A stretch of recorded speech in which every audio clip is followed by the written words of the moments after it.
வணக்கம். நம்ம சேனலில் இப்போ என்ன பார்க்க போகிறோன்னா 11th தமிழில் மொழியை ஆள்வோம். சரிங்களா? மொழியை ஆள்வோம்ல யூனிட் 5ல் யாரை பார்த்து பாருங்கன்னா டிகேசி. சரிங்களா? இங்கே பாருங்கள், டிகேசி 1882 டு 1954. சரிங்களா? 1882 பிறந்தாங்க, 1954 இறந்த வரம்.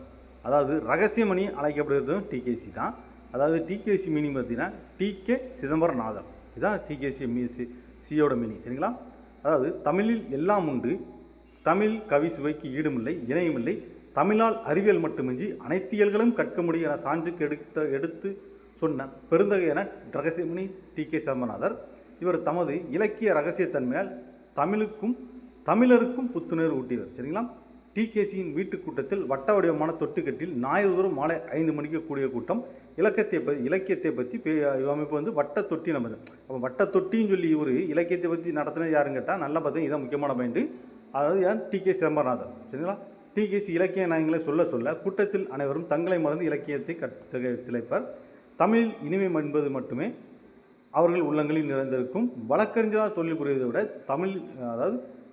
தமிழ் இன்பத்தில் திளைப்பதே டிகேசி. அவர் என்ன சொல்றாருன்னா, வழக்கறிஞர் வேலை புரிவதை விட தமிழ் இன்பத்தில் திளைப்பதை அவர் விரும்பிட்டார். அதேமாரி தமிழ் கலைகள், தமிழ் இசை, தமிழ் இலக்கியம்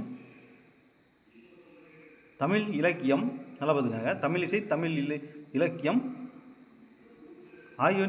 ஆகியவற்றின் சுவைகளை மேன்மைகளையும் தனித்தன்மையை எடுத்து சொன்னார். சரிங்களா? கடிதங்கள் அவற்றை வியந்து எழுதினார். அவர்தம் கடிதங்கள் இலக்கிய தரம் கொண்டு புதிய இலக்கிய வகையாக கருதப்படுகின்றன. அவர் என்னென்ன நூல் எழுதியிருக்காங்க? 2 நூல் எழுதியிருக்காங்க. இதே ஒளி யார் கம்பர். அதேமாதிரி 2 முதல் நூல்களையும் முத்தொள்ளாயிரம் கம்பராமன் ஆகிய எழுதிய உரையும் 2 நூலுக்கு உரை எழுதியிருக்காங்க. முத்தொள்ளாயிரம் கம்பராமன் உரை எழுதியிருக்காங்க. அவர்தம் இலக்கிய நுகர்வு கடலில் சில அலைகள் எனலாம். சென்னை மாநில மேலவை உறுப்பினராக இருந்திருக்காங்க. சென்னை மாநில மேல உறுப்பினர், அதே சேம் டைம் அறநிலைத்துறை ஆணையராகவும் இருந்திருக்காங்க. சரிங்களா? டிகேசிஹெச் இலக்கிய ஒளி தமிழ் அழகிய வெளிச்செய்வினர். அதாவது இவரை பற்றி ரகசியமணி அழைக்கக்கூடிய டிகேசி சிதம்பரநாதன் 1882 பிறந்தாங்க, 1954 பிறந்தாங்க. ஞாயிற்றுக்கிழமை தோறும் வந்து இவர் என்ன சொல்லலாம், வட்டத்தொட்டி இலக்கிய நாயங்களை பற்றி இவர் பேசுவாங்க. அதே சேம் டைம் பாருங்கள், அதாவது அவங்க என்ன சொல்கிறாங்கன்னா, வழக்கறிஞர் தொழில் புரியோட தமிழ் என்பது திளைப்பதை டிகேசி விரும்பினர் இருக்காங்க. 2 நூலை எழுதியிருக்காங்க. இதே ஒளி யார் கம்பர். அதேமாதிரி 2 நூலுக்கு உரை எழுதியிருக்காங்க. என்ன நூல்னு கேட்டால் முத்தொள்ளாயிரம் கம்பராமரம். அதாவது சென்னை மாநில மேலே உறுப்பினராக இருந்திருக்காங்க. அறநிலைத்துறை ஆணையம் இருந்திருக்காங்க. சரிங்களா?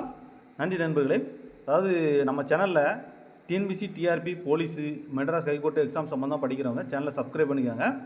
உங்களுக்கு படிப்பு சம்மந்தமாக தகவல்களை பெறலாம். சரிங்களா? நன்றி.